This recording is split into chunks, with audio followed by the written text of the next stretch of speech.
guys. Welcome back to Southern Gal True Crime. I hope everybody's had a good week. It is Friday, so we have our case of the week. This is actually a solved case. I usually bring unsolved cases, but I found this case. I happened to stumble across it. I was actually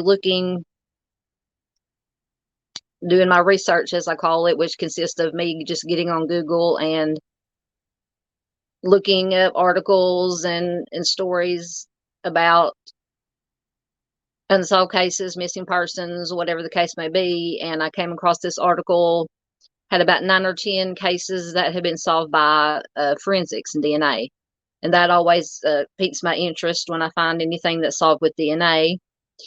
So I was just reading down through all the cases that were there and just gave brief synopsis of all the cases. And I came to this one case and was reading it. And I got down to it. The crime actually occurred in Alaska, but the offender was ultimately found in Arkansas. So being from Arkansas, that immediately piqued my interest even more. So I got back on Google, looked up the case, got all the information and details, and it was just very fascinating on so many levels. Not only the Alaska-Arkansas connection, it was solved by DNA, with the help of genetic genealogy. And we all know that there's been more and more cases, cold cases lately that have been been solved by genetic genealogy. And so I thought, like I said, I thought it was just very interesting, very sad case. It's from 1986, involves a disappearance and the death of a 17-year-old young lady named Jessica Baggen. So I will be bringing all that information to you. But first, as always, get my slides up.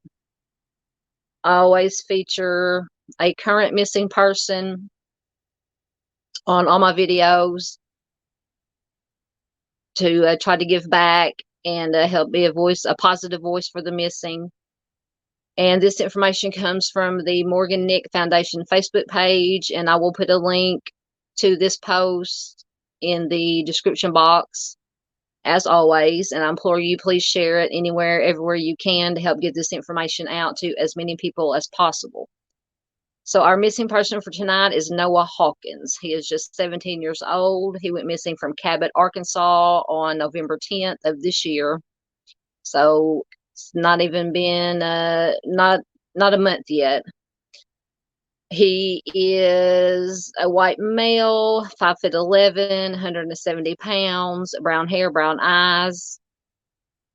And I can't read the very small writing. I think it gives a description of his clothing, but my eyes aren't so good as I get older. Hopefully you can read it. But one thing to note is he has a tattoo, Salim, Salim, on the left side of his neck, and he may be trying to make his way to Alaska, which, when I think of it now, is ironic that the case I'm bringing you tonight is from Alaska. So if you have any information on Noah or his disappearance, you can contact the Pulaski County Sheriff's Office at 501-340-6600. And lost my train of thought, as usual. But yeah, since he's making his way to Alaska, I thought this would be a good one to share, because I know we'll get some viewers from all over the country. So if he's making his way to Alaska, he's going to be in different states. So if anybody out there sees him, like I said, very distinctive tattoo on the side of his neck to be on the lookout for. All right, that is our missing person of the night. So we will get into the case of Jessica Baggen. And I called this From Alaska to Arkansas, and it was solved after 24 years. Like I said, it was solved using DNA, genetic genealogy,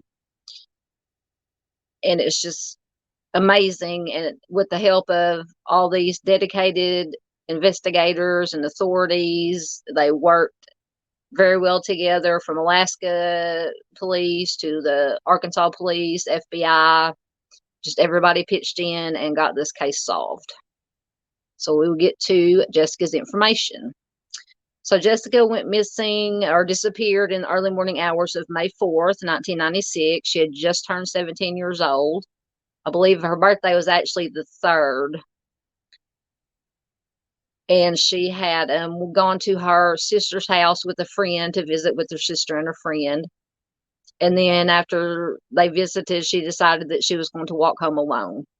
Now, where her sister lived and where Jessica lived was only about a mile away. So within just the span of a mile, she disappeared. And this picture that you see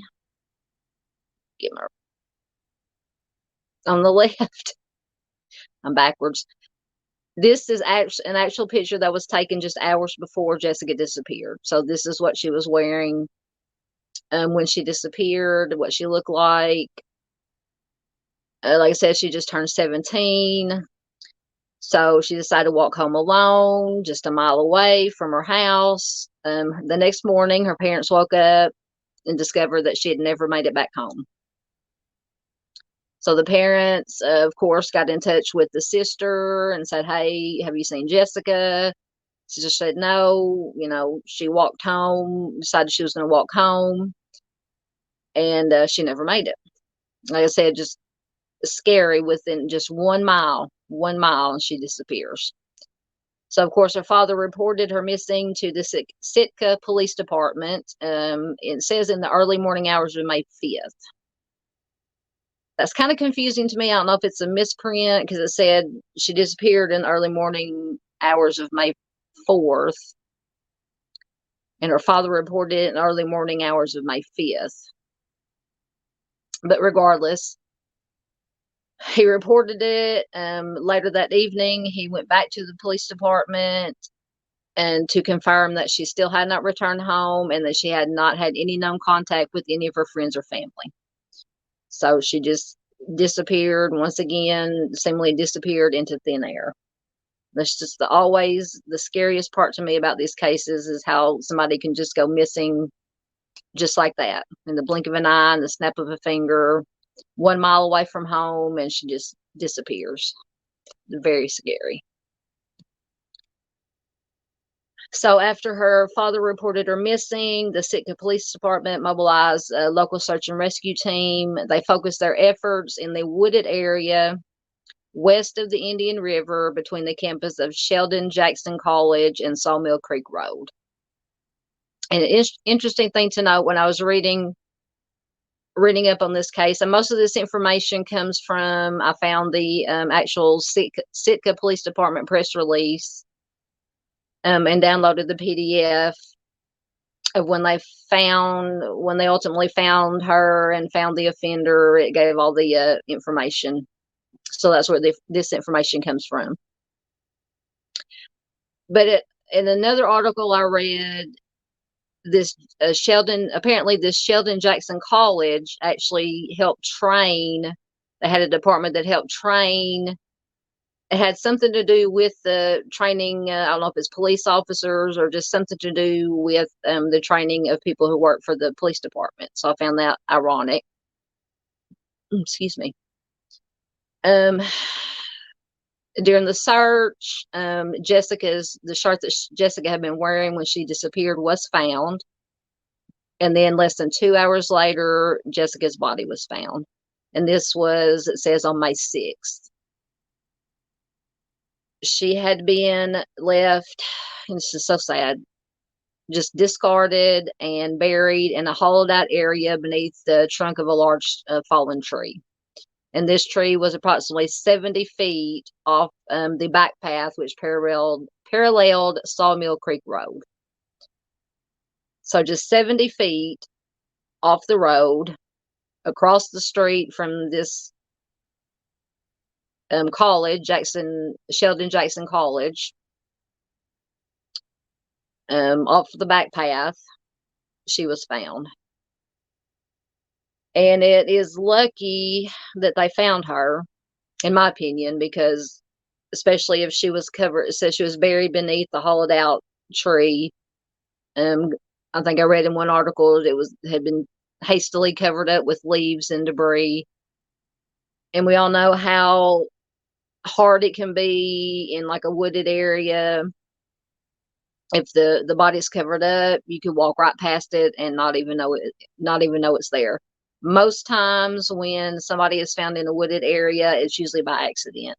A hunter, a dog walker, hikers who just happen to stumble upon it. So it was very lucky that they found her just 2 hours after they found her shirt. In a relatively short period of time, she was found. Most of her clothing and belongings were also found in the immediate area as well. It did not say, I don't believe in any of the articles that I read, if any of her personal belongings were missing, like they could have been taken as what they call trophies. Unclear about that. So this is another, in my opinion, unfortunate and a sad part of this case.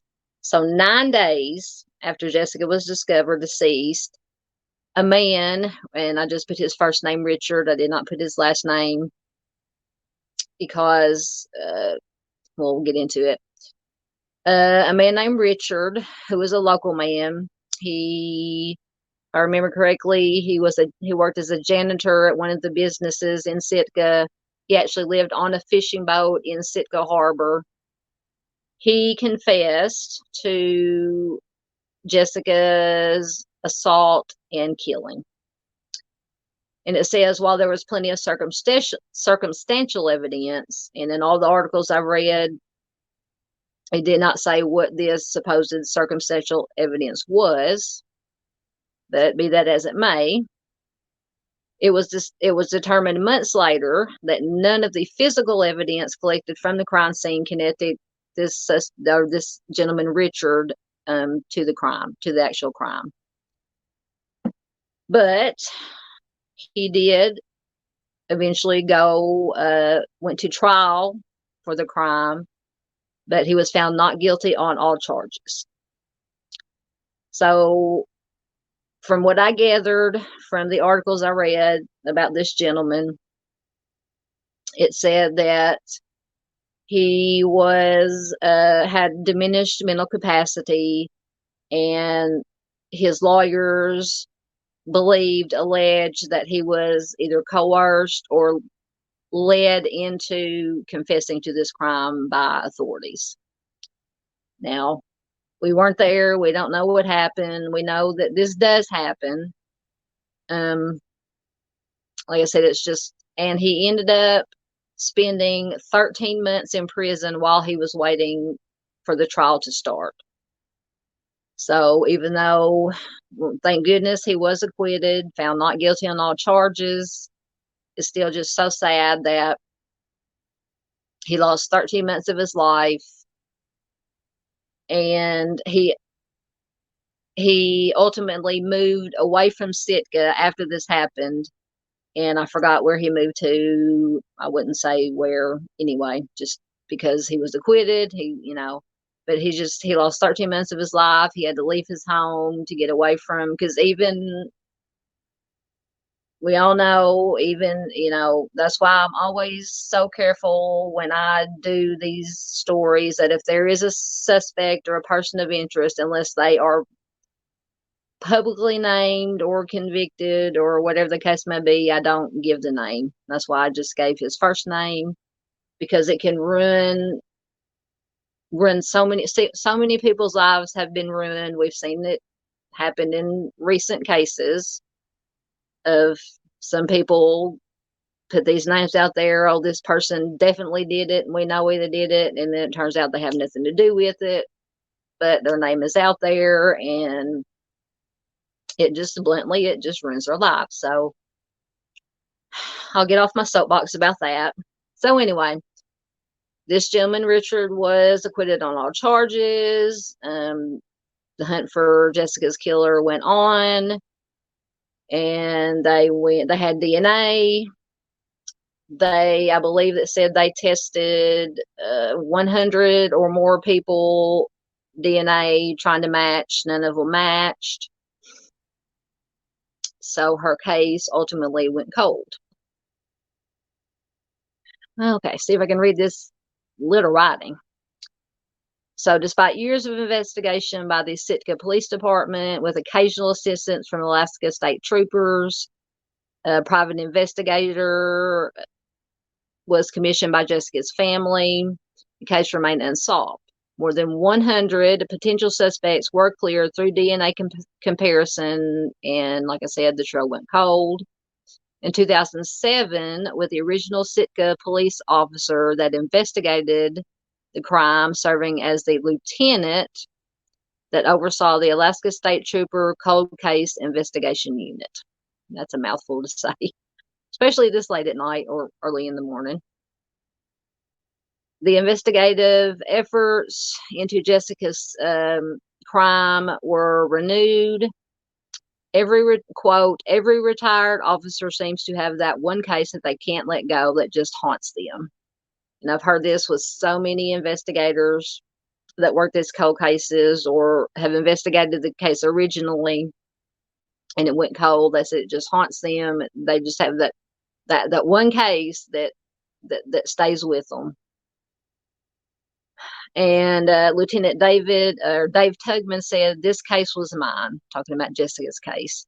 "I walked into the captain's office with the file and I told him that we had to take on Jessica's case." So like I said, this Lieutenant Dave Tugman, just that was his case. He couldn't let go of it, couldn't get out of his head, wanted to solve it. So he did not let it go. And God bless him for that. Years of potential leads ended with DNA comparisons, clearing suspect after suspect, forcing investigators to pore over the files, looking for new angles. In September of 2018, the Cold Case Unit and Sitka Police Department discussed utilizing a new forensic DNA procedure called genealogy. After reviewing the DNA evidence in the case, the state crime lab determined that there was sufficient DNA from evidence collected from the original investigation to generate a profile. And the suspect DNA was submitted to Parabon Nanolabs a few weeks later. And Parabon Nanolabs is very familiar. There was a TV show, I can't remember what it was called, but it featured CC Moore, I believe her name is, who takes this DNA and builds family trees and investigates, researches to try to find ancestors or family members linked to the DNA that is submitted. And in February of 2019, the profile was developed. It was uploaded into public genealogy databases. And by the end of the year, a new suspect had emerged named Steve Branch. And this is Mr. Branch you see on the picture on the left. Branch had lived in Sitka around the time of Jessica's murder. Public records show that he had been charged with SA the same year, but the case was dismissed. No, it's not clear why it was dismissed. In all the articles that I went through, no reason was given. They might not have had enough evidence to proceed with the prosecution. But whatever the case may be, it was dismissed. Records also show that Branch lived at addresses that included several along Sawmill Creek Road, which is where Jessica's body was found.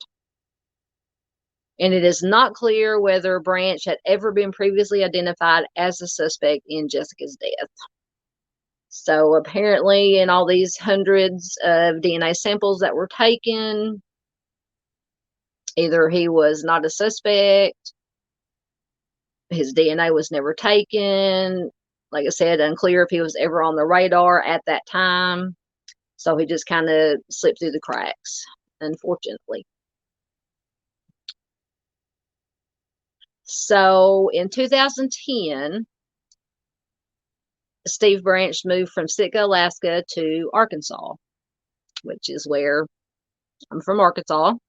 So that, like I said, that's what piqued my interest in this case. And it said he took up permanent residency there. And in January of 2020, the cold case unit reached out to Arkansas State Police and requested assistance. For weeks, it said, the Arkansas State Police unsuccessfully attempted to obtain a discarded DNA sample from Mr. Branch, which I don't think they went through trash, but they kind of followed him around like they do, you see in TV shows, and then in like the first 48 and TV shows like that, they follow them around, and if they discard bottles of water they drank out of, cigarette butts, anything that they actually see them with their own eyes dispose of, they collect it. It's fair game. It's in public, and they took it, or they can take it to test for DNA. But if you're watching this, you know all about this, how they do that. Okay, so they had no success doing that. So in the spring of 2020, Sitka Police Department was able to obtain a discarded DNA sample from a relative of Branch. Now, it is unclear if the Alaska Sitka PD, if this discarded DNA sample was found in Alaska or if it was found in Arkansas. I would assume, this is just me assuming because I don't know, I would assume maybe it came from Alaska, because it said it came from a relative of Branch. And I could not find any records or any names of any relatives, which once again, I would not post or would not divulge those names. So I'm just going off the assumption that the DNA sample came from Alaska. So through kinship DNA analysis completed in May of 2020 determined that Steve Branch was most likely the source of the suspect DNA found on Jessica's clothing and her body. So that is definitive evidence that it had to come from the offender because it was found on her clothing and her body. So that would lead me to believe that it was from the offender. All right. So in early August of 2020, investigators from the Alaska Bureau of Investigation traveled to Arkansas. And on August 3rd, investigators made a preliminary contact with Steve Branch at his residence they wanted to question him and obtain a DNA sample in order to positively confirm that he was the source of the suspect DNA. And this is Mr. Branch on the left here, as he appeared in 2020. So they went to his house. They talked to him, questioned him. He denied any involvement in Jessica's case, of course. He refused to voluntarily provide a DNA sample, of course. So after that, investigators left his residence. They were going to go apply for a search warrant to get his DNA. And it says that they also wanted to interview other witnesses who also lived in Arkansas. Don't know who these other witnesses were, if he had family members in Arkansas, friends, neighbors, whatever the case may be. So the plan was obviously to get the search warrant, come back, get the DNA sample, and have it tested. But approximately 30 minutes after these investigators left to interview these witnesses and to obtain the search warrant, Mr. Branch took his own life. So in my opinion, he took the coward's way out. He knew that he had been caught.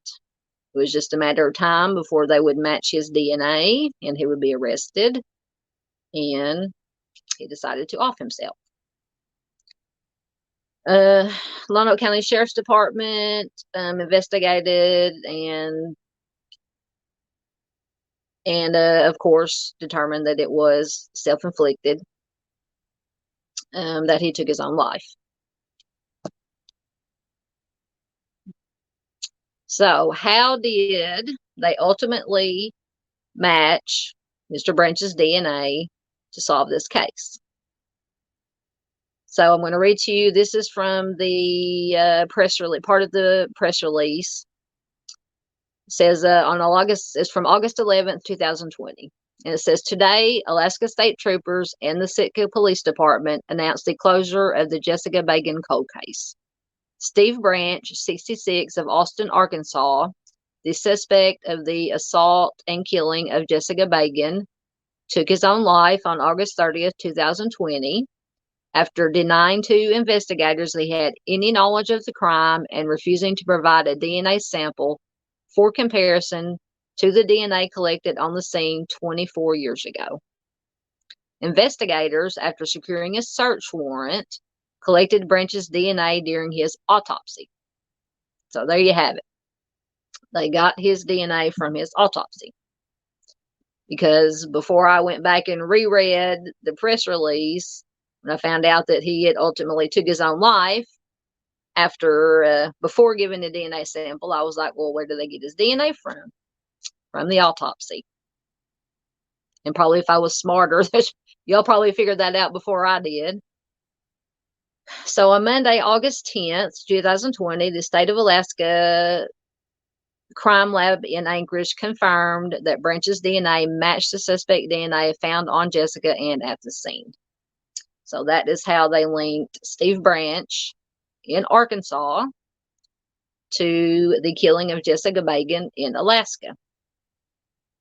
So thought that was just fascinating, brilliant work and cooperation by all these agencies, these dedicated investigators that worked until they found an answer and they solved Jessica's case and found her offender. I always love to bring bittersweet happy stories that have been solved. Usually I bring ones that haven't been solved, but it's always good to end on a happy note.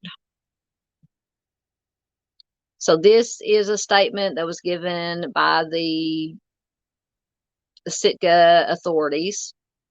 Excuse me. It says, quote, for over 24 years, investigators have vigorously pursued leads in hopes of resolving this incident. What ultimately solved this case was the timeless efforts of two genealogists, one with Parabon Labs and one with the Alaska Department of Public Safety, criminal intelligence analyst Patty Busby, who finally pointed the investigators in the right direction, said investigator Randy McFerrin of the Cold Case Unit. With the help of several civic-minded private citizens who voluntarily uploaded their DNA profiles into public genealogy databases and then authorized their profiles to be accessible to law enforcement, the genealogists were able to piece together a very complex family tree that eventually exposed Branch as Jessica's offender. I'm very grateful to have played a small role in this investigation and to bring closure to Jessica's family and the community of Sitka. The Alaska State Troopers and the Sitka PD would also like to thank the Arkansas State Police, Criminal Investigation Division, Arkansas Game and Fish, FBI Little Rock Office, FBI Behavioral Analysis Unit in Virginia, and personnel in the Forensic Biology section of the Alaska Scientific Crime Detection Lab for their assistance in the investigation. This is the most important part of this statement. While nothing will ease the pain or bring Jessica back, I'm humbled and proud of the work that many law enforcement professionals did over the years to bring closure to her family and friends. They never forgot about Jessica or the people that loved her, said Commissioner Amanda Price. Each cold case represents a victim and a family that is grieving while waiting for justice. Each case, no matter how old, matters to us. And that is beautifully said. It sums up, to me, everything that is right about these investigators that work on these cold cases, never forgetting the victims, wanting to bring closure for the victim, justice for the victims, closure for the families, and the victim, to make sure the victims are never forgotten, and that every case is important to them no matter how old it is. So I just commend everybody that worked on this case, to solve this case, to bring the families some peace. And it touches my heart and warms my heart to see a happy ending, like I said. And this is Jessica Baggen, a beautiful 17-year-old girl who, unfortunately, on one of the happiest days of her life, she just turned 17, and she came in contact with a bad person, and unfortunately her life was ended. But like I said, through the tireless work of so many dedicated investigators, her case was solved. She was never forgotten. She will never be forgotten. And it's just so happy to bring, makes me feel so good to bring a positive ending to one of these cases. All right. Well, I think that is all I have for you. If you found this story video informative, interesting, please give it a thumbs up. Very much appreciated. Any likes, shares, and comments it gets, especially on small channels like mine, it helps push it out to more people. So I encourage you, please share it anywhere and where you can, to any true crime groups, friends, family that you think would be interested in this.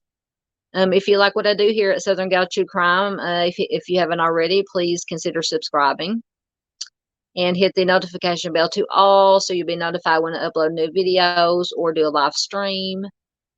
I usually upload on Mondays. I have Missing Person Monday. Fridays, I have Crime of the Week or Case of the Week. Sunday, every other Sunday, I do a live stream just discussing. It's usually an open discussion. I'll have a presentation of some things I want to talk about, and then it's kind of an open forum to whatever true crime stories anybody wants to, in the chat, wants to talk about. So it's always fun to do that. So today is Monday, or no, today's Friday. So I will be back Monday with Missing Person Monday. I feature 5 missing person, usually cold cases. So check in for that. And I believe that's all I have for you. So until next time, please take care of yourselves. Be careful out there. Take care of each other. That's the most important thing we can do, is take care of our fellow human being. And until next time, I'll see you. Bye-bye.